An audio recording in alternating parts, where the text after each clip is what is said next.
Someone recently asked me if the hardest part of being a professor on TikTok is conveying complex information in a short amount of time. And I said, no, it's learning the dances.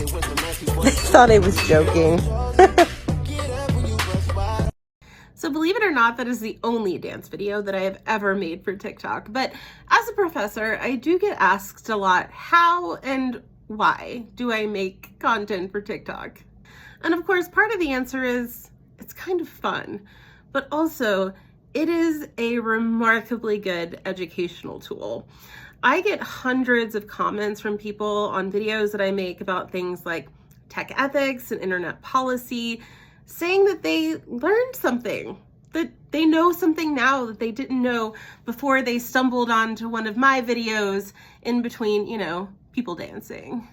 So I want to show you a bunch of examples of clips from videos that I've made over the past 2 years that showcase some different ways of engaging on the platform and different ways of conveying information. First, let's talk about straight up educational content. So videos on TikTok for the most part are limited to 3 minutes at the most, which means that you have to get really good at conveying complex information in a short amount of time, which actually is a really good skill to have. So let me show you one example of a full video. I'm going to explain a reason why you might hate Facebook and maybe other social media platforms too. In the real world, our social interactions tend to be specific to contexts. For example, when you're talking to your coworkers or your family. When is your grandmother ever talking to your boss? Like maybe at a wedding, but you still don't invite like the random person who sat behind you in history class in the 6th grade to your wedding. You might be Facebook friends with them. This phenomenon that on Facebook you are talking to all of these contexts at the same time and they're just mixing around. It's called context collapse. And the reason why it's such a big problem on Facebook as opposed to other social media platforms is because that's where your grandma is.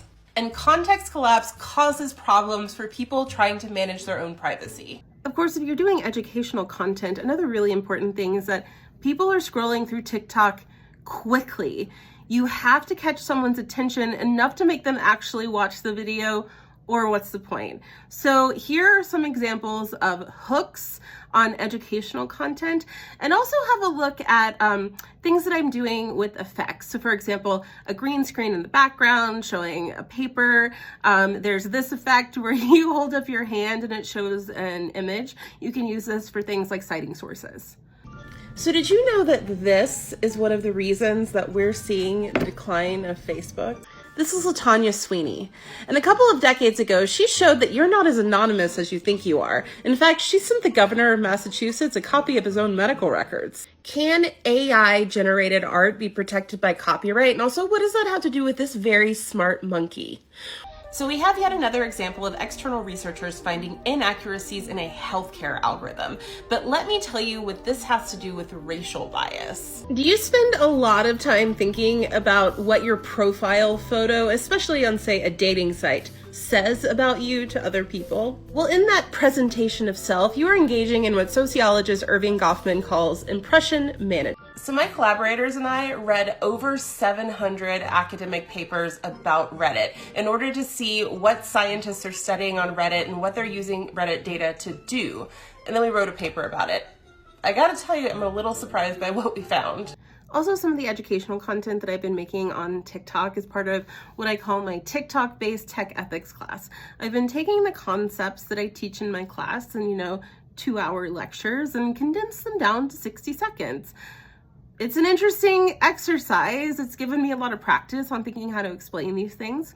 I keep a running Google Doc with a list of all the videos, with readings from the class, and discussion questions. Now, how many people are actually following along with the reading list?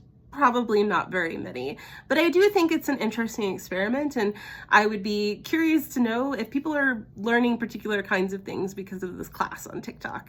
Did you know that I am teaching my entire tech ethics class on TikTok? 60 seconds at a time, and we're about halfway through, so you can go back to the beginning on this playlist or in this document. So another thing that you can do on TikTok is be part of a broader conversation. One thing that I do when I can is stitch videos about something that brings up something that I want to teach about. So for example, the Tom Cruise deepfake that was going around. Here are some examples of that. What's up, TikTok? Okay, so this is very entertaining, but I'm a professor, I study technology ethics, and let's talk about why it's actually terrifying. What's a video that lives in your head rent-free? All that these algorithms are effective to different degrees. So are they most effective on women? No. Are they most effective on people of color? Absolutely not. Are they most effective on people of different gender expressions? No, in fact, they exclude them. So what demographic is it mostly effective on? White men. And who are the primary engineers and designers of these algorithms? Definitely white men. Nope. Nope. Just in case anyone saw this and was like, that's not a thing, there's not bias against names. One of many resume audit studies, turns out Emily and Greg are way more qualified than Lakeisha and Jamal despite identical resumes.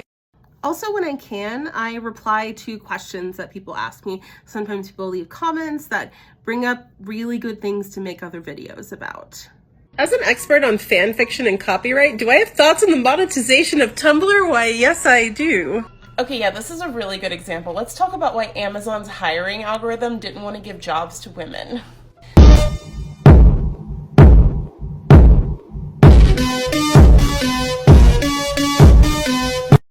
And of course, it wouldn't be TikTok without jumping on to trends. Now, I'm sure a non-zero number of you will think that a lot of these are silly, but sometimes you can get out a little piece of information in a fun way that people might remember.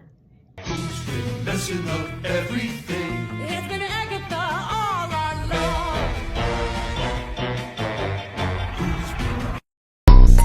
Yeah. Yeah. Whoa.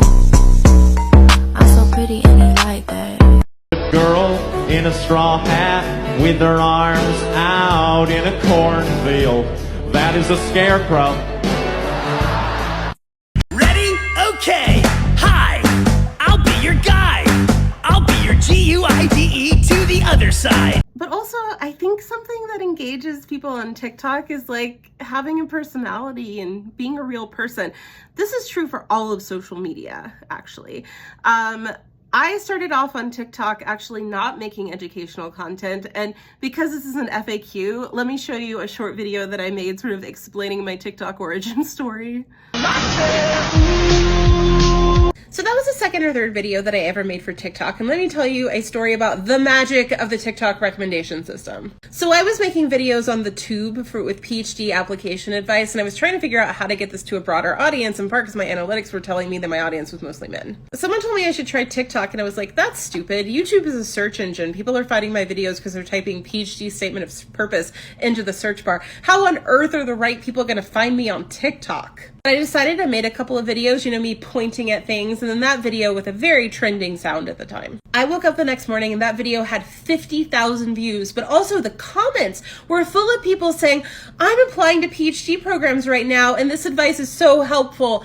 Thank you. Guys, I study this stuff. Like, I've written papers about recommender systems, and I was so impressed by the TikTok algorithm and how it got that video in front of the right people. I felt like I had helped people, and So I actually think that I have done a lot of good in helping people with PhD applications.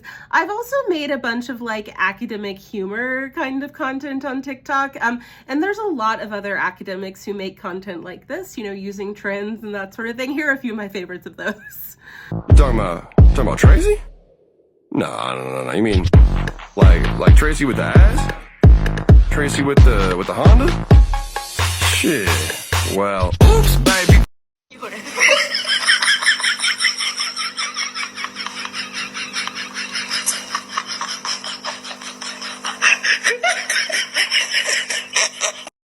Everything I got working for me. So eat that, peep that. I'm the one to beat, yeah.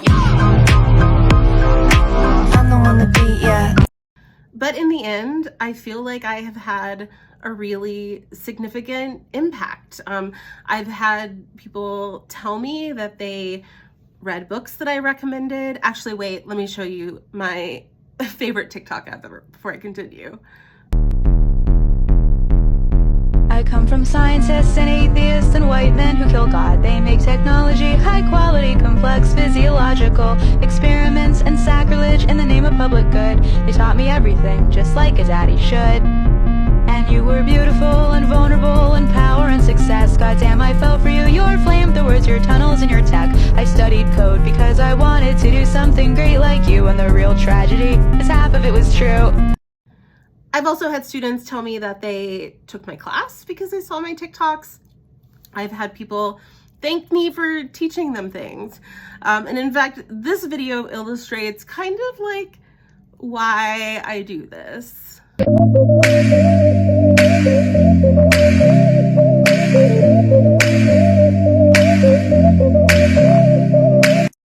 Anyway, there is so much amazing educational content on TikTok, and I would love to see even more of it. I really encourage educators, researchers, academics to try this out. It is a unique type of public scholarship and education that a lot of people don't understand, but I think it's kind of great. Oh wait, one more thing.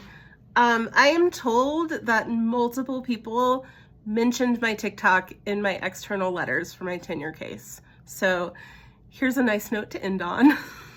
Oh, I've been so